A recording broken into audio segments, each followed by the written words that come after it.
Hello दोस्तों, मैं ब्रजेश कुमार आपका अपने channel NCERT for government exam में स्वागत करता हूं। दोस्तों देखिए इस वीडियो में मैं आपके लिए महत्वपूर्ण प्रैक्टिस सेट्स लाया हूं। दोस्तों देखिए दोस्तों हम लोग 50 नंबर तक क्वेश्चन देख लेते हैं।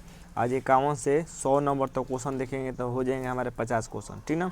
तो आज के 50 क्वेश्चन महत्वपूर्ण भूमिका निभाएंगे दोस्तों। एकदम लास्ट तक वीडियो बने रहिए, एकदम एक सीट पका कर रहिए दोस्तों, ठीक ना। एकदम एक सीट पका कीजिए। लास्ट समय में आपको कुछ भी नया पढ़ने की जरूरत नहीं है, कॉल प्रैक्टिस सेट करना है, ठीक ना। प्रैक्टिस सेट जितना कर लेंगे यही आपको हेल्प करेगा। तो देखते हैं दोस्तों 51 नंबर से। वीडियो को अभी लाइक और शेयर कर दीजिए दोस्तों, लास्ट तक देखिए।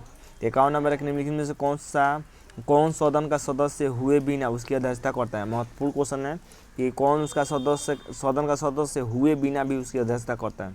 भारत का उपराष्ट्रपति, लोकसभा का अध्यक्ष, विधान परिषद का अध्यक्ष कि राज्यपाल की उपयुक्त में से कोई नहीं या एक से अधिक। क्या हो जाएगा आंसर दोस्तों? तो क्या हो जाएगा 51 का? तो 51 का हो जाएगा दोस्तों ऑप्शन नंबर ए हो जाएगा, भारत का उपराष्ट्रपति। देखिए दोस्तों, भारत का उपराष्ट्रपति राज्यसभा का पदेन सभापति होता है, ठीक ना। अनुच्छेद 89(1) के तहत 89(1) के तहत दोस्तों भारत का उपराष्ट्रपति राज्यसभा का पदेन सभापति होता है, ठीक ना, याद रखिएगा। अगला देखते रहते हैं दोस्तों 52 नंबर है कि राज्यसभा के अधिकतर सदस्य चुने जाते हैं राज्यों की विधानसभाओं द्वारा, स्थानीय संस्थानों द्वारा, जनता द्वारा कि राष्ट्रपति द्वारा मनोनीत किए जाते हैं। क्या हो जाएगा दोस्तों 52 का आंसर? तो 52 का ऑप्शन नंबर ए हो जाएगा कि राज्यों की विधानसभाओं द्वारा चुनाए जाते हैं राज्यसभा के अधिकतर सदस्य, ठीक ना। महत्वपूर्ण क्वेश्चन है, देखिए महत्वपूर्ण क्वेश्चन, सभी क्वेश्चन मैंने महत्वपूर्ण क्वेश्चन लिया है एग्जाम के लिए। अगला देख लेते हैं 53 नंबर है कि निम्नलिखित में से किस संशोधन के द्वारा भारतीय संविधान में मौलिक कर्तव्यों को समाहित किया गया यानी जोड़ा गया। तो किस संशोधन के द्वारा दोस्तों मौलिक कर्तव्य को जोड़ा गया? 49वां, 42वां, 43वां, 44वां की ऑप्शन ई। क्या हो जाएगा दोस्तों 53 का आंसर? तो 53 का आंसर हो जाएगा दोस्तों ऑप्शन नंबर बी हो जाएगा, 42वां संविधान संशोधन के द्वारा जोड़ा गया, ठीक ना। अगला देख लेते हैं दोस्तों 54 नंबर है कि किस प्रधानमंत्री के कार्यकाल में दल बदल विरोधी विधेयक पास हुआ। महत्वपूर्ण क्वेश्चन है, मोस्ट इम्पोर्टेंट है। इंदिरा गांधी, राजीव गांधी, बीपी सिंह, चंद्रशेखर की ऑप्शन नहीं, उपयुक्त में से कोई नहीं है एक से अधिक। क्या हो जाएगा 54 का आंसर? 54 का हो जाएगा ऑप्शन नंबर बी हो जाएगा, राजीव गांधी के समय। मोस्ट इंपॉर्टेंट क्वेश्चन है, याद रखिएगा, ठीक ना। बस आपको प्रैक्टिस करना है, कुछ भी नया पढ़ने की जरूरत नहीं है। संविधान के किस अनुच्छेद ने राष्ट्रपति को सरकार से सूचना प्राप्त करने का अधिकार प्रदान किया? अनुच्छेद 75(1), 75(2), 78(a), 78(b). क्या हो जाएगा दोस्तों 55 का आंसर? तो 55 का हो जाएगा ऑप्शन नंबर डी, अनुच्छेद 78(b), ठीक ना, के तहत दोस्तों राष्ट्रपति को सरकार से सूचना प्राप्त करने का अधिकार है। 56 देख लेते हैं दोस्तों 56 है कि संविधान के द्वारा केंद्र और राज्यों के बीच राजस्व का बंटवारा किया गया है अधिकतर कनाडा के संविधान से के अनुसार, अमेरिका के संविधान के अनुसार, भारत सरकार के 1935 के अधिनियम के अनुसार, कि स्विट्जरलैंड के संविधान के अनुसार। तो केंद्र और राज्यों के बीच दोस्तों जो राजस्व का बंटवारा होता है तो किसके संविधान को देखकर ये उठाया गया है, ठीक ना, कहाँ से लिया गया है? क्या हो जाएगा 56 का आंसर दोस्तों? तो 56 का हो जाएगा दोस्तों ऑप्शन नंबर सी सही हो जाएगा, ऑप्शन नंबर सी सही हो जाएगा कि भारत सरकार के 1935 अधिनियम के अनुसार, ठीक ना। अगला देख लेते हैं दोस्तों भारतीय संविधान का 79 यानी 79वां संशोधन अधिनियम 1999 संबंधित है। किससे संबंधित है दोस्तों? ऑप्शन है केंद्र राज्य संबंधों से, राजनीतिक दलों की स्थापना से, भाषाओं से, कि लोकसभा और राज्य विधानसभाओं में अनुसूचित जाति और अनुसूचित जनजातियों के आरक्षण से। क्या हो जाएगा 57 का आंसर दोस्तों? तो 57 का ऑप्शन नंबर डी हो जाएगा, ठीक ना, ऑप्शन नंबर डी सही हो जाएगा। 58 देख लेते हैं दोस्तों 58 नंबर क्वेश्चन है कि संघीय व्यवस्था में किस संस्था को संविधान का संतुलन चक्र माना जाता है? महत्वपूर्ण है, संघीय व्यवस्था में किस संस्था को संविधान का संतुलन चक्र माना जाता है? व्यवस्थापिका, मंत्रिपरिषद, न्यायपालिका, प्रेस की ऑप्शन डी। क्या हो जाएगा 58 का आंसर? 58 का ऑप्शन नंबर सी सही हो जाएगा, न्यायपालिका को दोस्तों संविधान का संतुलन चक्र माना जाता है। मोस्ट इम्पोर्टेंट है, याद रखिएगा। 59 देख लेते हैं दोस्तों 59 नंबर क्वेश्चन है कि निम्नलिखित में से अध्यात्मत्व शासन प्रणाली के लिए कौन सही है? कि कार्यपालिका व्यवस्थापिका के प्रति उत्तरदायी होती है, कार्यपालिका व्यवस्थापिका से स्वतंत्र होती है, कार्यपालिका न्यायपालिका के प्रति उत्तरदायी होती है, कि व्यवस्थापिका कार्यपालिका के प्रति उत्तरदायी होती है। क्या होता है? हो जाएगा 59 का आंसर दोस्तों 59 का ऑप्शन नंबर बी हो जाएगा, ठीक ना। कार्यपालिका व्यवस्थापिका से क्या होती है, स्वतंत्र होती है, यही हो जाएगा। 60 नंबर देख लेते हैं। 60 नंबर है कि संविधान के बिना राज्य नहीं रहेगा, बल्कि वह अराजकता का शासन होगा। यह कथन किसका है, मोस्ट इम्पोर्टेंट है, यह बात किसने कही है दोस्तों, जेलिनेक, ब्राइस, स्ट्रॉन्ग, डायसी की ऑप्शन ए। क्या हो जाएगा 60 का आंसर दोस्तों, 60 का ऑप्शन नंबर ए सही हो जाएगा, ऑप्शन नंबर ए सही हो जाएगा। जेलिनेक ने ये बात कही है, ठीक ना। 61 देख लेते हैं। 61 है कि भारतीय संविधान अर्धसंघात्मक है, महत्वपूर्ण है, भारतीय संविधान अर्धसंघात्मक है, यह किसका कथन है, डी बसु का, एम.वी. पायली का, आइवर जेनिंग का, के.सी. हियर का की ऑप्शन नी। क्या हो जाएगा 61 का आंसर, तो 61 का ऑप्शन नंबर डी सही हो जाएगा, ठीक ना। ऑप्शन नंबर डी सही हो जाएगा, के.सी. हियर ने ये बात कही है दोस्तों कि भारतीय संविधान अर्धसंघात्मक है, ठीक ना। अगला देख लेते हैं दोस्तों। 62 नंबर क्वेश्चन है कि भारत में द्वैध शासन को लागू किया गया था। भारत सरकार अधिनियम 1909 के तहत, कि 1919 के तहत, कि 1935 के तहत, कि 1961 के तहत। मोस्ट इंपोर्टेंट है। क्या हो जाएगा 62 का आंसर दोस्तों, तो 62 का आंसर दोस्तों ऑप्शन नंबर बी सही हो जाएगा। भारत सरकार अधिनियम 1919 के तहत दोस्तों भारत में द्वैध शासन को लागू किया गया था, ठीक ना। अगला देख लेते हैं 63 देख लेते हैं। 63 नंबर है दोस्तों कि व्यापार नीति में शामिल है निर्यात आयात नीति, लाइसेंसिंग नीति, विदेशी मुद्रा नीति, भुगतान संतुलन नीति की ऑप्शन ए। क्या हो जाएगा 63 का आंसर, 63 का ऑप्शन नंबर ए सही हो जाएगा, निर्यात आयात नीति, ठीक ना, निर्यात आयात नीति। 63 हो गया। 64 देख लेते हैं दोस्तों। 64 है कि निम्न में से किसे उत्प्रवाही द्रव माना जाता है, महत्वपूर्ण है, उत्प्रवाही द्रव किसे माना जाता है। ऑप्शन है दोस्तों FII को, FDI को, ADR को, कि GDR को, कि ऑप्शन ए। क्या हो जाएगा 64 का आंसर दोस्तों, 64 का आंसर हो जाएगा ऑप्शन नंबर ए सही हो जाएगा, FII को माना जाता है, ठीक ना। इसका फुल फॉर्म होता है दोस्तों फॉरिजन फॉरिजन होता है, आई से होता है दोस्तों इंस्टीट्यूशनल हो जाता है, फिर आई से इन्वेस्टर हो जाता है, ठीक ना। अगला देख लेते हैं दोस्तों 65 नंबर देख लेते हैं। 65 है कि इनमें से कौन सा पारिस्थितिक तंत्र किसी दिए गए क्षेत्र की इकाई के लिए सबसे अधिक कार्बन का प्रच्छादन करेगा।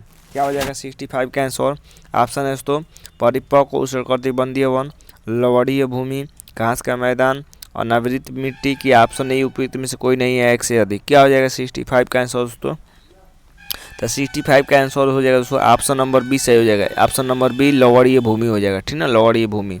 66 से देख लेते हैं। 66 नंबर 66 है कि वस्तु विनिमय संव्यवहार का क्या अर्थ है, वस्तुओं के बदले सिक्कों का विनिमय किया जाता है, वस्तुओं का विनिमय वस्तुओं के साथ किया जाता है, वह मुद्रा विनिमय के माध्यम से के रूप में कार्य करती है, कि वस्तुओं का विनिमय सोने के साथ किया जाता है। क्या हो जाएगा 66 का आंसर दोस्तों, तो 66 का ऑप्शन नंबर बी सही हो जाएगा दोस्तों, वस्तुओं का विनिमय वस्तुओं के साथ किया जाता है दोस्तों, तो उसे वस्तु विनिमय कहा जाता है, ठीक ना, महत्वपूर्ण नाम सही लग रहा है।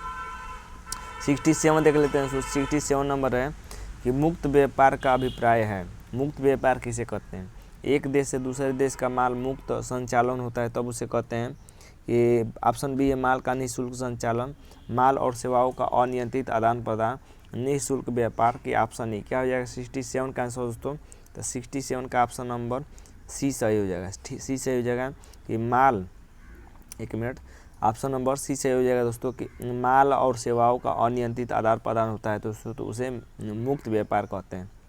68 देख लेते हैं दोस्तों। 68 है कि किसी मुद्रा यानी करेंसी के अधिकीलन का अर्थ है मुद्रा के मूल्य को इस पर निर्धारित करना, स्थित स्तर पर, निम्नतम स्तर पर, उच्चतम स्तर पर, कि इसको बाजार शक्तियों पर छोड़ देने पर, ये ऑप्शन नहीं। क्या हो जाएगा 68 का आंसर दोस्तों, तो 68 का आंसर दोस्तों ऑप्शन नंबर सी सही हो जाएगा दोस्तों, निम्नतम सी सही हो जाएगा उच्चतम स्तर पर, ठीक है, सी सही हो जाएगा उच्चतम स्तर पर।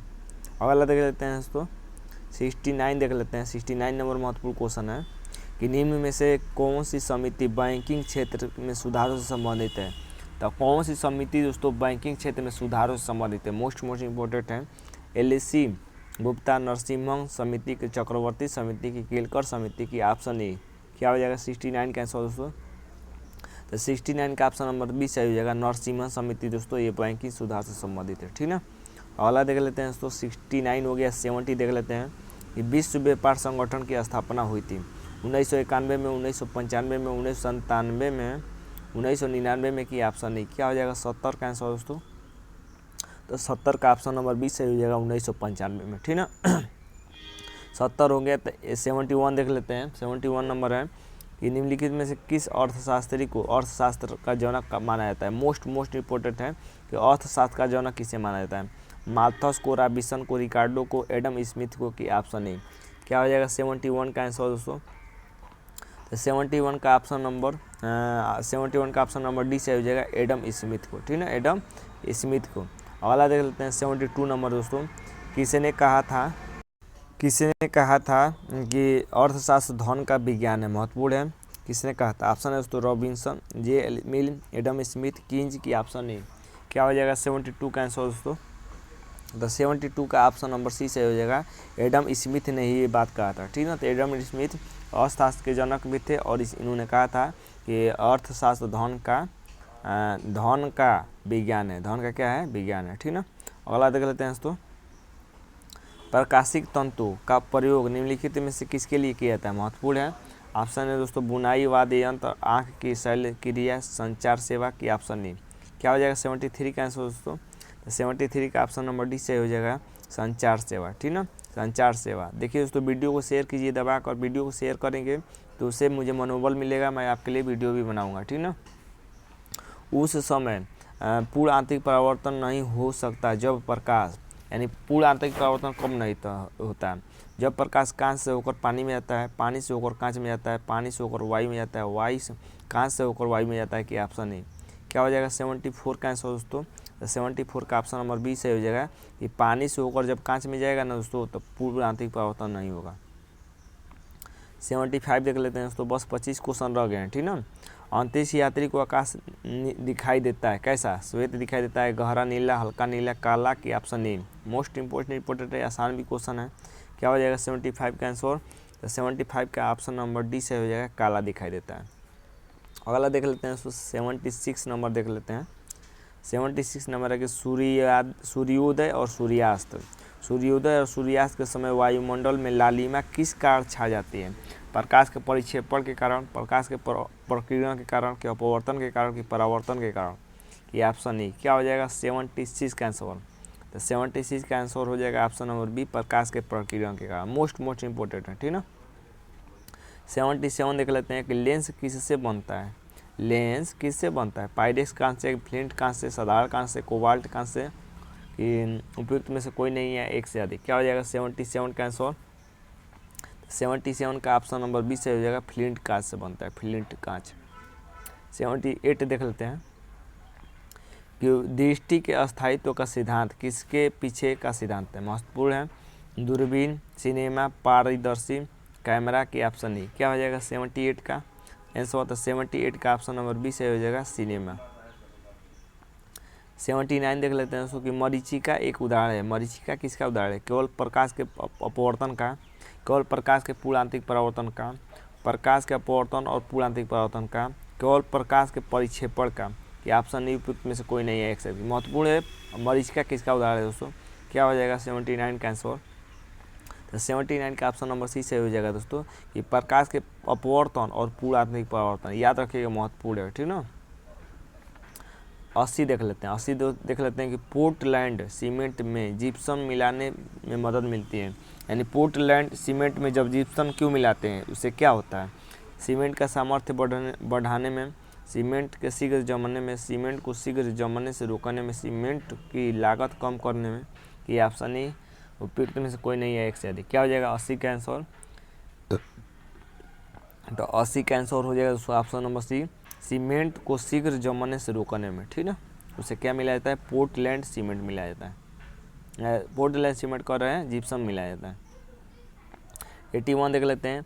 ये फ्लाइड एश वातावरणीय प्रदूषक है जो इसके द्वारा उत्पन्न होता है। उर्वरक संयंत्र, सीमेंट उद्योग, थर्मल पावर प्लांट संयंत्र, आटा मिल की ऑप्शन ए। क्या हो जाएगा 81 का आंसर दोस्तों?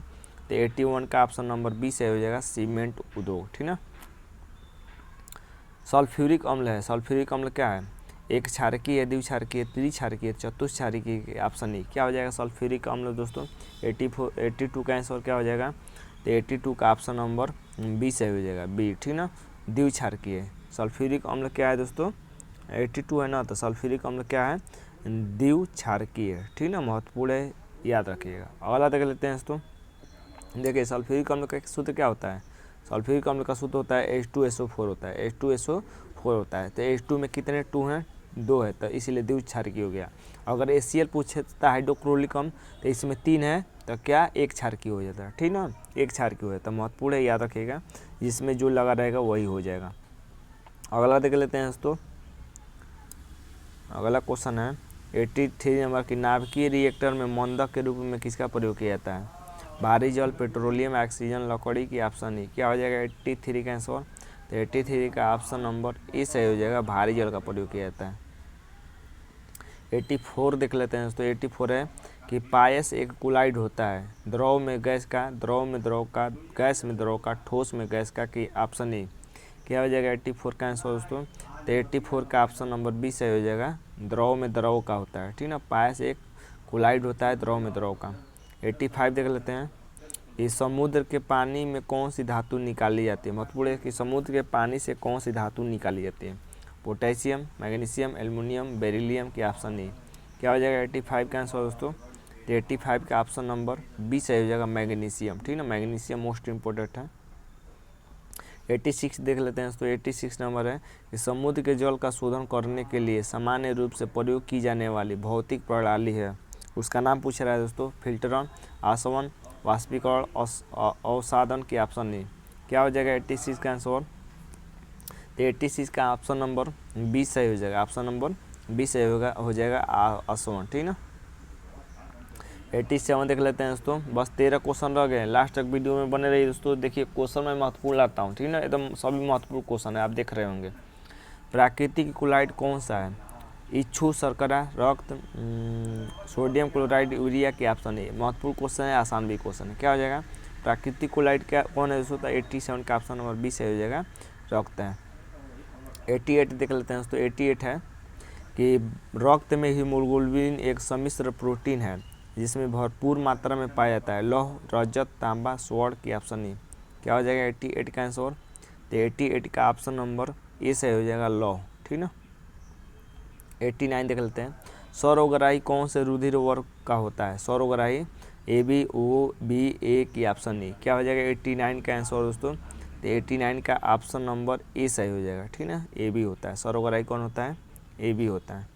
अगला देख लेते हैं 90 नंबर। मानव का सामान्य रक्तदाब कितना होता है? महत्वपूर्ण है। मानव का सामान्य रक्तदाब कितना होता है? 80/120 मिलीमीटर यानी पारा, ये 90/140, 120/160 की, 85/150। क्या हो जाएगा 90 का आंसर दोस्तों? तो 90 का आंसर हो जाएगा सो ऑप्शन नंबर ए। देखिए दोस्तों आपके लिए मैं इतना मेहनत कर रहा हूँ, ठीक ना, तो अभी से आपके लिए बोल रहा हूँ, तो आप वीडियो को शेयर जरूर करिए दोस्तों, इससे आपको कुछ घाटा नहीं होगा, ठीक ना। हाइपरटेंशन शब्द किसके लिए प्रयोग किया जाता है? हृदय की गति तेज होने के लिए, हृदय की गति धीमी होने के लिए, रक्तचाप घटने के लिए, रक्तचाप बढ़ने के लिए, क्या, ऑप्शन नहीं। क्या हो जाएगा 91 का आंसर दोस्तों? तो 91 का हो जाएगा ऑप्शन नंबर डी से हो जाएगा, रक्तचाप बढ़ाने के लिए किया जाता है हाइपरटेंशन का प्रयोग, ठीक ना, हाइपरटेंशन का प्रयोग। 92 देख लेते हैं दोस्तों कि मानव रुधिर का पीएच मान, मानव रुधिर का पीएच मान पूछ रहा है, कितना होता है? 7.2, 7.8, 6.6, 7.4।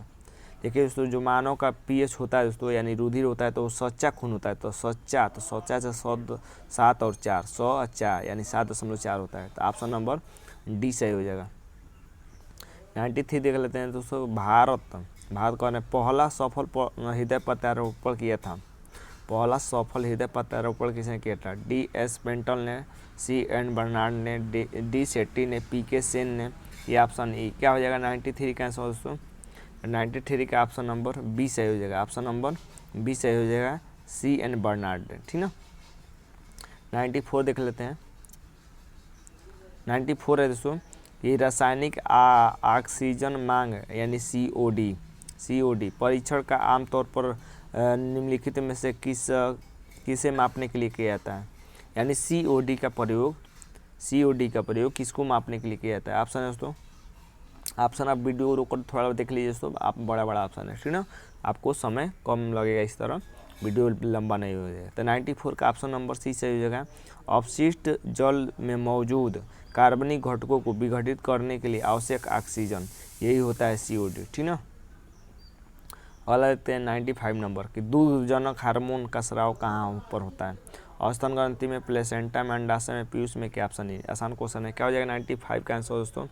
तो 95 का ऑप्शन नंबर डी सही हो जाएगा, ठीक ना, ऑप्शन नंबर डी सही हो जाएगा, पीयूष में। तो दुग्धजनक हार्मोन का स्राव कहाँ से होता है, हार्मोन पूछ रहा है, ठीक ना, हार्मोन तो कहाँ होता है, तो ये पीयूष ग्रंथि से होता है, पीयूष ग्रंथि से। 95 का ऑप्शन नंबर डी सही हो जाएगा। अगला देख लेते हैं, 95 हो गया। तो 60 देख लेते हैं, 96 निम्नलिखित में से वह ग्रंथि कौन सी है जो शरीर का ताप अस्थायी रखती है, पीनियल ग्रंथि, पीयूष ग्रंथि, ऑटू ग्रंथि, हाइपोथैलेमस ग्रंथि, के ऑप्शन नहीं। क्या हो जाएगा 96 का आंसर दोस्तों। 96 का ऑप्शन नंबर डी सही हो जाएगा, हाइपोथैलेमस हो जाएगा, ठीक ना, हाइपोथैलेमस। 97 देख लेते हैं। NIN यानी राष्ट्रीय पोषण संस्थान का केंद्रीय कार्यालय कहाँ है, इसे हैदराबाद में, मुंबई में, बेंगलुरु में, कोलकाता में, ऑप्शन डी। क्या हो जाएगा 97 का आंसर दोस्तों। 97 का ऑप्शन नंबर ए हो जाएगा, हैदराबाद। 98 देख लेते हैं। 98 है दोस्तों कि राष्ट्रीय कृषि अनुसंधान प्रबंधन अकादमी कहाँ स्थित है, देहरादून में, हैदराबाद में, नई दिल्ली में, ईटानगर में, क्या ऑप्शन नहीं। क्या हो जाएगा 98 का आंसर दोस्तों। 98 का ऑप्शन नंबर बी सही हो जाएगा, मोस्ट इंपॉर्टेंट हैदराबाद में है, राष्ट्रीय कृषि अनुसंधान प्रबंध अकादमी। 99 देख लेते हैं दोस्तों कि परमाणु ऊर्जा आयोग का गठन हुआ था, कब हुआ था, 1948 में, अक्टूबर 1955 में, 1962 में, 1965 में। क्या हो जाएगा 99 का आंसर दोस्तों। 99 का ऑप्शन नंबर ए सही हो जाएगा, ठीक है, ऑप्शन नंबर ए, अगस्त 1948 में हुआ था दोस्तों परमाणु ऊर्जा आयोग का गठन। लास्ट क्वेश्चन आज का देख लेते हैं दोस्तों। लास्ट क्वेश्चन है कि अंतर्राष्ट्रीय परमाणु ऊर्जा एजेंसी का मुख्यालय कहाँ स्थित है, मुख्यालय पूछ रहा है। ऑप्शन दोस्तों वियना, सिडनी, जेनेवा, वाशिंगटन, की ऑप्शन नहीं। क्या हो जाएगा 100 का आंसर दोस्तों। तो 100 का ऑप्शन नंबर ए सही हो जाएगा, वियना में, ठीक ना। तो अंतर्राष्ट्रीय परमाणु ऊर्जा एजेंसी का मुख्यालय कहाँ स्थित है, तो वियना में। तो उम्मीद करते हैं दोस्तों कि आज के क्वेश्चन आपको अच्छे लगे होंगे। कमेंट बॉक्स में जरूर बताइए अपना स्कोर, ठीक ना। तो आज के लिए बस इतना है दोस्तों, धन्यवाद दोस्तों।